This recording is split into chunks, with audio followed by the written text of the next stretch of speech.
Hello दोस्तों, आज हम देखेंगे बिल्डिंग मटेरियल सब्जेक्ट के 10 इम्पॉर्टेंट टाइप ऑब्जेक्टिव क्वेश्चन। दोस्तों, ये 10 क्वेश्चंस ऐसे होंगे जो अधिकतर हमें कन्फ्यूजन में रहते हैं या हम पढ़ने के बाद भी भूल जाया करते हैं। तो चलिए आइए देखते हैं।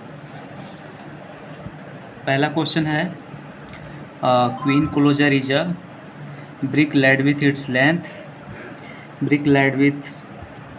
its length parallel to face or direction of fall।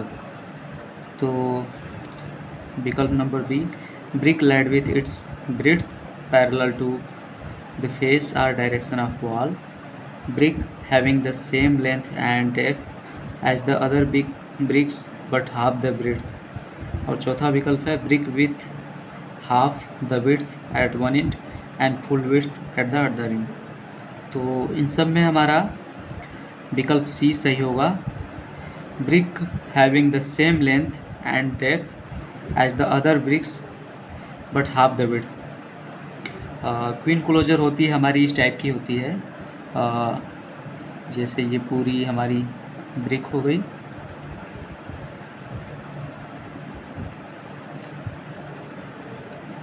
तो यदि हम इसको बीच से इसकी लंबाई के पैरेलल आधा काट दें पूरा, तो ये हमारा शेष बचा हुआ क्वीन क्लोजर कहलाएगा। तो वही चीज़ लिखा है, brick having the same length and depth as other bricks but half the width. इस क्वेश्चन नंबर 1 का विकल्प नंबर सी सही होगा। और क्वेश्चन नंबर 2 पे आते हैं, as compare to stretcher course the thickness of joints in header course should be. दोस्तों, क्वेश्चन में पूछा गया है कि जो हमारा स्ट्रेचर कोर्स है उसके कंपेयर में हेडर कोर्स का जो जॉइंट्स होता है ज़्यादा होता है, कम होता है, या बराबर होता है, या इक्वल और मोर होता है। तो हमें तो ऐसा व्यवहारिक रूप से लगता है कि हेडर कोर्स में जॉइंट्स ज़्यादा बड़े होते हैं, तो मोर हमें लगता है, लेकिन ऐसा नहीं है। स्ट्रेचर कोर्स के जॉइंट्स ज़्यादा होते हैं, तो हेडर कोर्स के जॉइंट्स होंगे लेस। इसका बिग ऑप्शन नंबर ए सही होगा। Question number 3, the slenderness ratio for masonry wall should not be more than. इसका आंसर होगा बी, 20। किसी मेसनरी वॉल का स्लेंडरनेस रेशियो 20 से ज़्यादा नहीं होना चाहिए। देखते हैं question number 3, in case of foundation on black cotton soil the most suitable method to increase the bearing capacity of soil is to increase the depth of foundation, drain the soil, compact the soil, replace the poor soil। तो दोस्तों, इसका option number D सही होगा, replace the poor soil. यदि कहीं पे back cotton soil है तो सबसे बेस्ट सूटेबल मेथड होगा रिप्लेस द पुअर सॉइल को रिप्लेस कर दें। Question number 5, the maximum total settlement for isolated foundation on clay soil should be limited to. तो क्ले सॉइल के केस में और आइसोलेटेड फुटिंग के केस में मैक्सिमम टोटल सेटलमेंट हमारा 65 mm होता है, लिमिटेशन IS कोड के अनुसार। अगली वीडियो में इसका हम आपको एक टेबल देंगे जिसमें आपको सैंडी सॉइल, क्लेई सॉइल में टोटल सेटलमेंट और डिफरेंशियल सेटलमेंट कितना होना चाहिए आपको सब बता दूंगा। क्वेश्चन नंबर 6,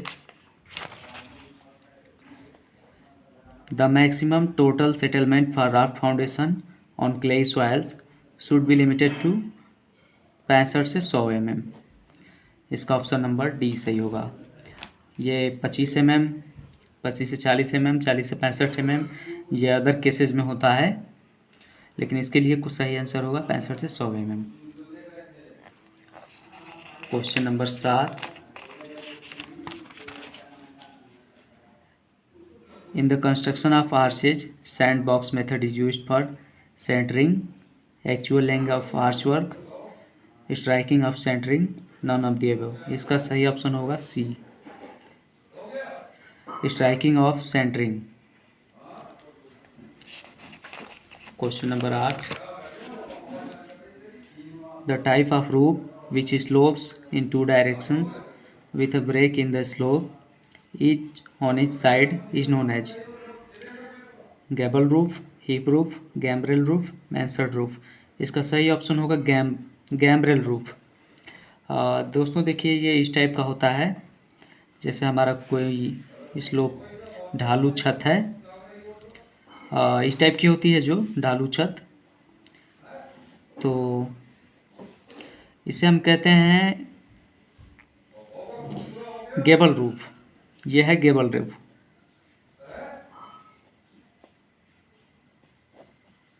लेकिन यही यदि इस प्रकार से हो,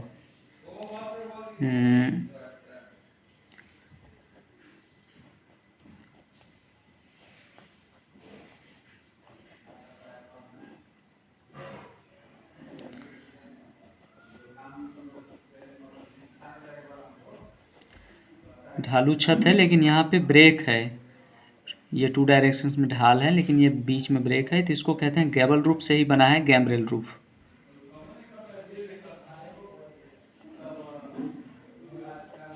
तो इसका सही ऑप्शन होगा gambrel roof. Question number 9, the term string is used for the underside of stair outer projecting edge of tread, a sloping member which supports the steps in the stair, a vertical members between two treads। तो term string क्या होता है? ये एक sloping member होता है which support the steps in the stair. इसका C होगा। जैसे कि यदि ये कोई सीढ़ी है, स्टेयर है इस तरह से,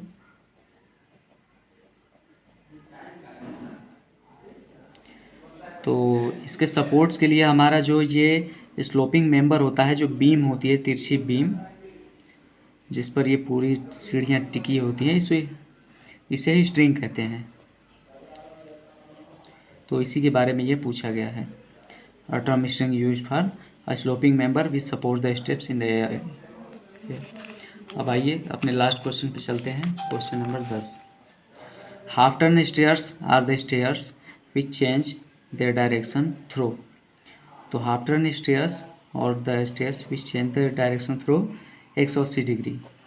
इसका विकल्प नंबर बी सही होगा। विकल्प नंबर 1 सही होगा क्वार्टर टर्न स्टेयर के लिए। तो यदि कोई सीढ़ी है इस तरह से, जैसे कि इस तरह से कोई स्टेयर है, तो ये अगर आगे जाके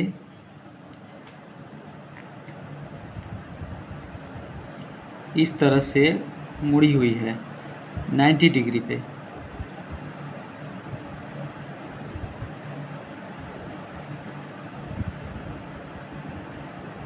तो इसे हाफ टर्न स्टेयर कहते हैं। तो इसका मुड़ान हो गया 180 डिग्री। और यही सीढ़ी यदि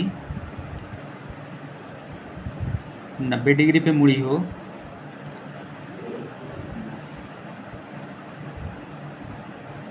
तो इसे क्वार्टर टर्न स्टेयर कहेंगे।